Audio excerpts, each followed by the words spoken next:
ہماری زندگی میں بہت سارے معاملات ایسے ہوتے ہیں کہ وہاں پر ہمارا خاموش رہنا اور دوسروں کو معاف کر دینا ہی ہمارے لیے بہتر ہوتا ہے۔ حضرت سیدنا داؤد علیٰ نبی جینا و علیہ السلام، آپ کا زمانہ مبارک تھا اور آپ کے علاقے کے اندر ایک غریب آدمی رہتا تھا۔ لوگ اس کے پاس آتے، اس سے ملاقات کرتے اور اسے مشورہ دیتے تھے کہ بھائی تو کوئی کام کاج نہیں کرتا، سارا دن گھر میں بیٹھا رہتا ہے، گھر سے باہر نکل کر کوئی کام کر، کوئی کاروبار کر، ہو سکتا ہے کہ کسی کاروبار کے ذریعے اللہ تعالیٰ تمہیں روزی عطا فرمائے۔ آگے سے وہ غریب آدمی کہتا کہ میں تو سارا دن مصلی بچھائے یہ دعا کرتا ہوں کہ اللہ تعالیٰ مجھے گھر میں بیٹھے بٹھائے ہی غیب سے روزی عطا فرما دے۔ لوگ اس کی اس بات پر ہنسا کرتے تھے، اس کا مذاق اڑایا کرتے تھے۔ ایک دن وہ غریب آدمی معمول کے مطابق اپنے گھر میں مصلی بچھائے بیٹھا اللہ تعالیٰ کے حضور یہی دعا کر رہا تھا کہ اللہ تعالیٰ مجھے غیب سے روزی عطا فرما دے۔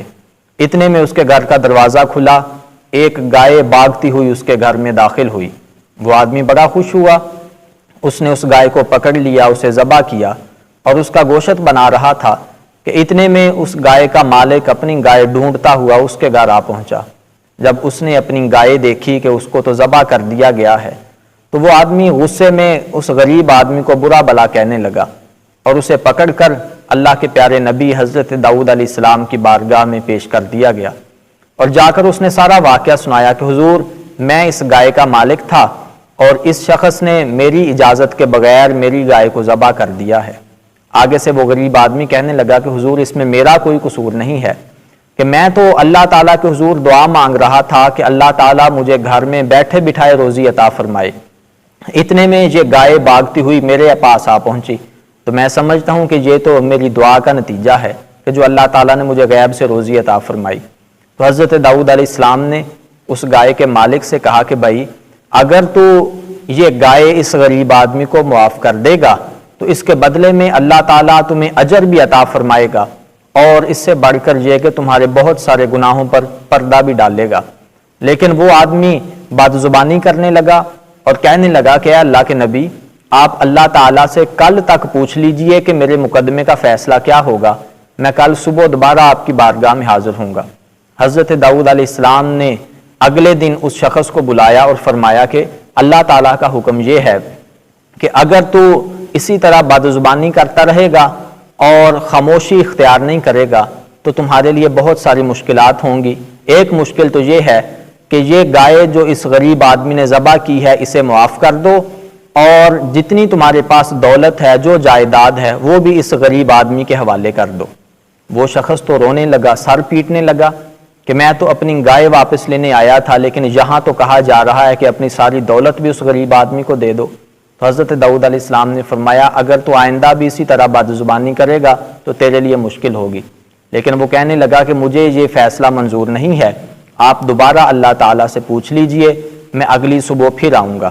اگلی صبح وہ شخص دوبارہ آپ کی خدمت میں حاضر ہوا۔ حضرت داؤد علیہ السلام نے فرمایا کہ اللہ تعالیٰ کی طرف سے تیرے لیے حکم یہ ہے کہ تمہارے پاس جتنے اہل و عیال ہیں، تمہاری دولت جائیداد، تمہارا کاروبار سنبھالنے کے لیے جتنے نوکر جتنے ملازم ہیں وہ سارے بھی اس غریب آدمی کے حوالے کر دو۔ وہ آدمی کہنے لگا کہ مجھے یہ فیصلہ بھی منظور نہیں ہے، کل میں تیسری مرتبہ اور آخری مرتبہ آپ کی بارگاہ میں آؤں گا، کل تک اللہ تعالیٰ سے میرے مقدمے کا آخری فیصلہ پوچھ لیجئے۔ حضرت داؤد علیہ السلام نے فرمایا تمہارے لیے بہت مشکل ہوگی، لیکن وہ شخص دوبارہ آپ کی خدمت میں حاضر ہوا تیسرے دن۔ تو حضرت داؤد علیہ السلام نے فرمایا کہ ابھی بھی تیرے پاس وقت موجود ہے، ابھی بھی تو اس غریب آدمی کو معاف کر دے تو تمہارے پاس بہت کچھ بچ جائے گا اور تمہارے بہت سارے گناہوں پر پردہ پڑ جائے گا۔ لیکن وہ آدمی بد زبانی کرتا رہا، کہنے لگا مجھے تو اس مقدمے کا فیصلہ چاہیے جو آپ کی شریعت کے مطابق ہے۔ تو حضرت داؤد علیہ السلام آپ نے فرمایا کہ چلو پھر میرے ساتھ فلان نہر کے کنارے جو درخت ہے وہاں چلتے ہیں، وہاں پر تمہارے مقدمے کا آخری فیصلہ سنایا جائے گا۔ لوگوں کا ہجوم بھی آپ کے ساتھ تھا۔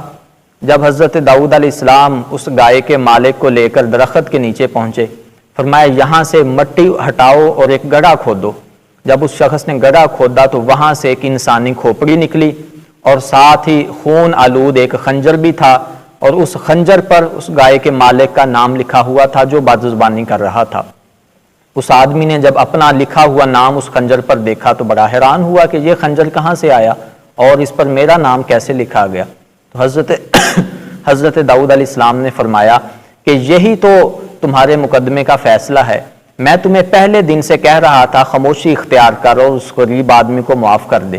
تو نے نہ خاموشی اختیار کی نہ اسے معاف کیا۔ اب اللہ تعالیٰ نے تمہارے سارے رازوں سے پردہ ہٹا دیا ہے۔ فرمایا کہ یہ جو شخص جس کی کھوپڑی زمین سے نکالی گئی ہے، حقیقت میں یہ تیرا مالک تھا، تو اس کا ملازم تھا جو اس کا کاروبار سنبھالتا تھا، اس کے کھیتوں میں کام کرتا تھا۔